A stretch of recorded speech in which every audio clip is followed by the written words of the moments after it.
What's going on, guys, and welcome back to another video. Welcome to your stimulus check update, stimulus package, and infrastructure update and daily news report for Wednesday, August 25th.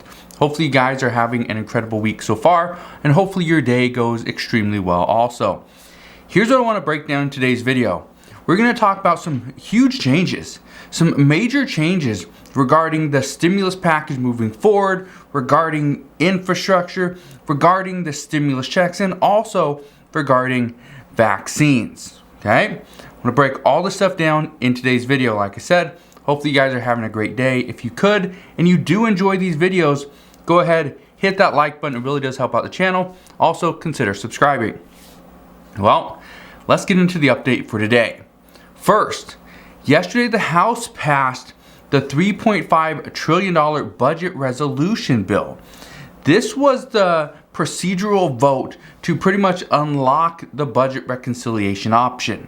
So yes, we can now move forward with the budget reconciliation, which means the committees in the House can now begin working on the budget reconciliation bill, which means this is going to be, free community college, Medicare, child care, elder care, expansion of Medicare, the extension of the child tax credit payments, and so much more. But we do have some problems.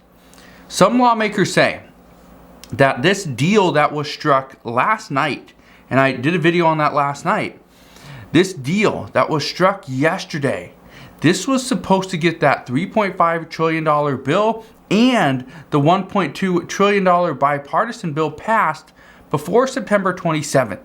However, this is a soft, self-imposed deadline. There's really no reason why September 27th was picked other than the fact that's 1 week after the House of Representatives comes back to Washington.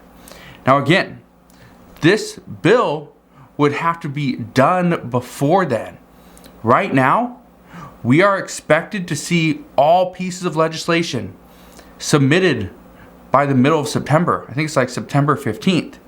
So almost 2 weeks before the House of Representatives comes back. However, according to many lawmakers, they don't expect a massive $3.5 trillion spending bill would even be completely written before September 27th.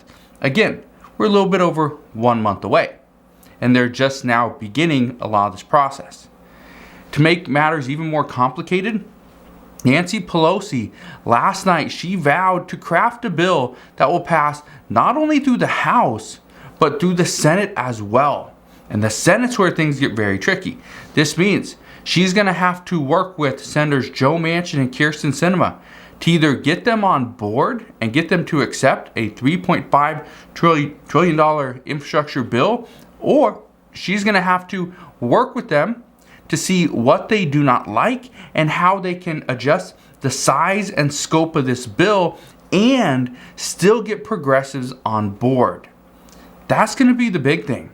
Currently, both Joe Manchin and Kyrsten Sinema oppose a $3.5 trillion price tag. They say it's too expensive. But that isn't where things get the trickiest.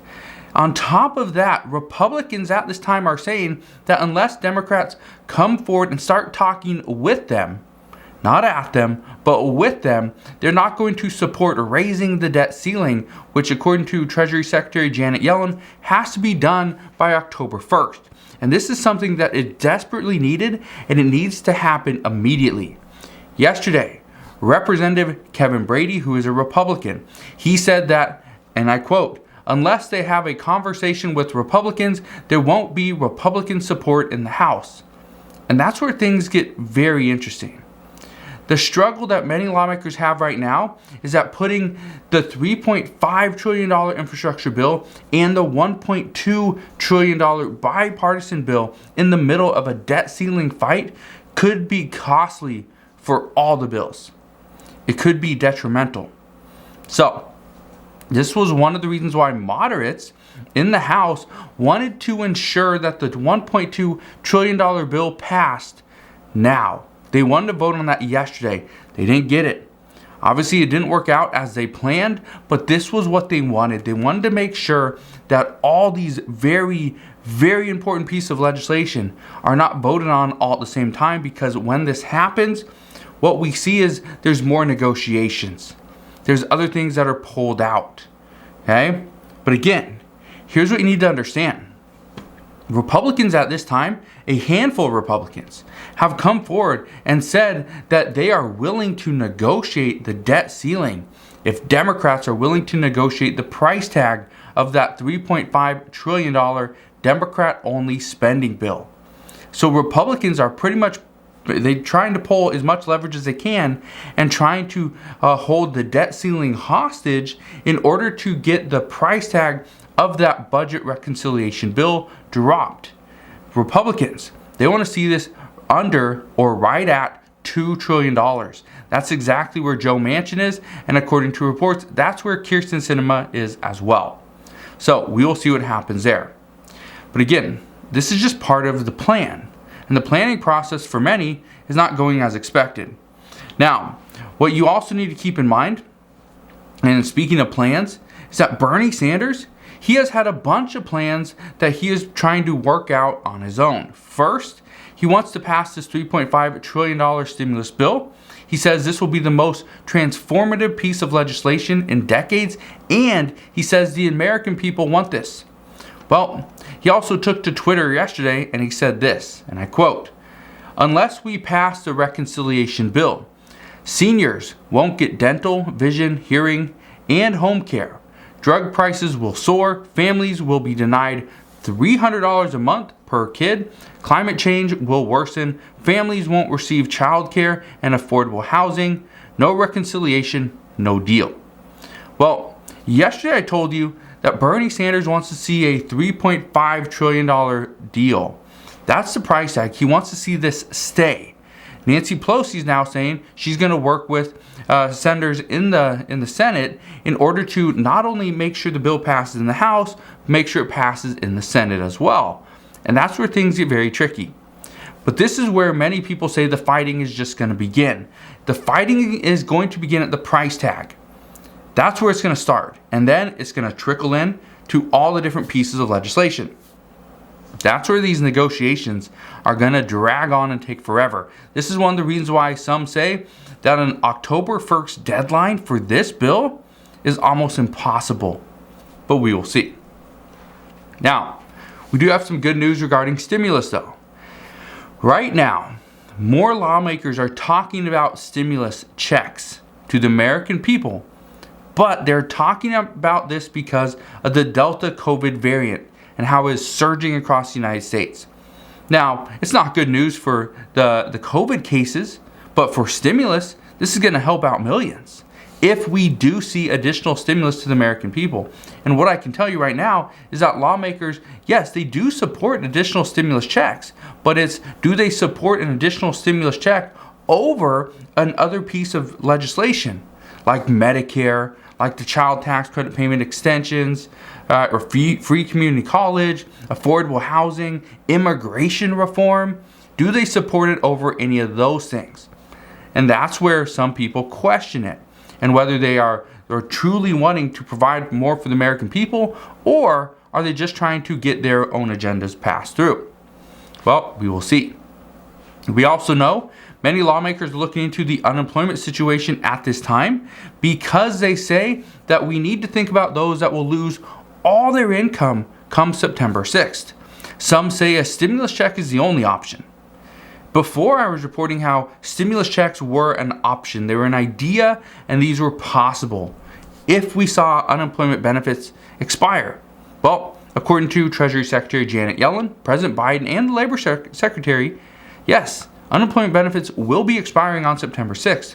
But the reason why many lawmakers are saying stimulus checks are the only option at this point is because everything else just takes too long. But like Bernie Sanders stated, the families that are still getting the $300 per month per child boost for that child tax credit payments, these have been proven very helpful. And these actually have contributed to about 61% cut in child poverty. So that's very substantial right there. The one problem though, these are only going to people with children. I've said this before.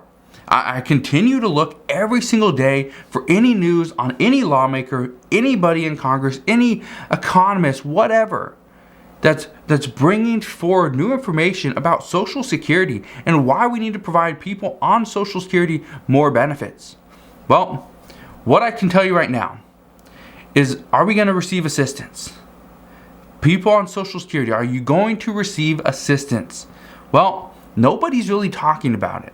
The biggest conversation that really you see anywhere you look online is that Social Security is going to receive the largest cost of living adjustment very soon in 2022. That's great. I honestly think that's great. But the reason why Social Security is going to receive the biggest cost of living adjustment in 2022 is because the massive amount of inflation we've seen in 2021. This doesn't help those in need right now. This helps you in like 4 months, which is great. You still need help, but you also need help today. The other issue is, many say that even though this is going to help those in the future, the problem is that the reason why you need help in the future is because the cost of all these products and services have gone up.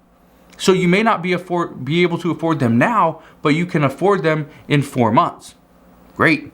Well, with that being said, there's still more talks of stimulus. So there is good news there. And yes, people on Social Security would be part of the group that does receive any type of stimulus check. So that is good news there. But speaking of stimulus and good news, people in California, if you are on Social Security benefits, you are in California, chances are you could be receiving your Golden State stimulus check within the next week. So that is very helpful, and that is good news there. Just wanted to point that out because I know some people have been asking, when are we going to receive our stimulus check as a resident of California? Well, probably within the next 7 days. Now let's get to some COVID and vaccine news. According to a recent study, this is big, this is very helpful. Fully vaccinated people who get COVID may be less infectious. And the study also proved that vaccinated people have cleared the virus much quicker, which is also great news as well. So this is very good news that people that are vaccinated, that do contract COVID, number one, they're not as infectious and they clear the virus much quicker. So it may not stay with them for 5 to 7 days or whatever it is, 10 days, whatever the CDC is stating right now. But on top of that, they're less infectious, which is good news there. But let's get to the not so great news. This is actually coming from the CEO of Pfizer. The Pfizer CEO has stated that a vaccine-resistant COVID variant is very likely to emerge at some point. The CDC director has said that such a virus could be a few mutations away from evolving to evade vaccines. And this is why, according to experts, we need to get this under control immediately so that the virus doesn't have time to evolve and mutate. But according to Pfizer's CEO, Albert Bourla, he said that a shot tailor-made for such a variant would take around 95 days to make. Now, I bring this up for one main reason. After I was reading this statement down in the comments, even over on Twitter, many people were making statements that this is one of the reasons why so many people are pushing to not only get the vaccine, but they're pushing for answers from the Biden administration as to, is a lockdown possible? And I bring this up for this one reason. It brings the question, can the American people survive a potential lockdown? Let's say it is 95 days. First off, if this new variant were to come out, and hopefully it doesn't, but if it does, it would come out, people would need to be infected, so chances are by the time it comes out, by the time there's studies to prove, hey, this is more infectious than the Delta COVID variant, right? By the time we start to see that, it's going to be more than 95 days. Some are expecting this could be anywhere from 5 to 8 months. So this isn't an unheard of situation. Okay, we've seen people over in Australia, they've been locked down for a while, right? Last year, it was insane how long they were locked down for, but it wasn't 8 months. So just keep that in mind, that even though we could see another variant, something mutate that could be more infectious and even deadlier, just understand, Pfizer's already saying it's going to be about 95 days just to see a shot for it. But again, then they have to manufacture the shot. That's after they have to do all the studies. They have to create it, right? They have to get all these things in place, which even though he says 95 days, that would be 95 days for one shot.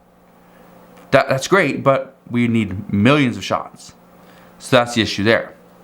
And this still doesn't take into account that right now experts are saying there is one group of people that are being infected more than others. There's one group of people that as of right now, they're all going to the exact same place. That is a school. Right now, children are the ones most at risk. Children under the age of 12 still do not have a vaccine they can go and get if they were to want it. They also are headed back into schools for in-person learning. Some states are still banning mask mandates, which I just want to point out because somebody pointed this out to me the other day, is that why am I bashing the states for banning mask mandates? Well, I can tell you this. Even though, I continue to wear a mask and I have all my children wear masks as well, except for my youngest, who's not even 2. But one of the things that I understand is even if a state like Florida ban mask mandates, it doesn't mean as a parent, as a person, as an individual, I have the right to grab my mask and put it on. So even though a state bans masks or the mask mandates, they're not banning masks. So just keep that in mind. You have the right to continue to wear a mask, whether or not your state bans mask mandates or not. Okay? That is our right. We have the right to do that. So just keep that in mind. Even though I don't like the fact that a state would ban a mask mandate. Again, I don't like mandates at all. I don't like a state mandating a mask. But at the same time, it keeps us safe. So whether the state of Washington, where I live, were to require a mask mandate or not, I will continue to wear it. Just because I feel healthier. I feel a little bit safer. It's just a little bit of a peace of mind for me. So again, that's the right that we all have, right? So again, I just wanted to leave you with that because I know some people were asking, am I against the states? Am I, for them? And so I just wanted to kind of provide you with a little bit of an update there. So again, just want to thank you guys for watching. That is all we know right now, but as I know more, I promise I will come back on and fill you in on all the latest news and updates. Again, I just want to thank you guys for watching. If you could and you enjoyed today's video, go ahead, hit that like button. It really does help out the channel. Also, consider subscribing, and I'll see you guys on the next one.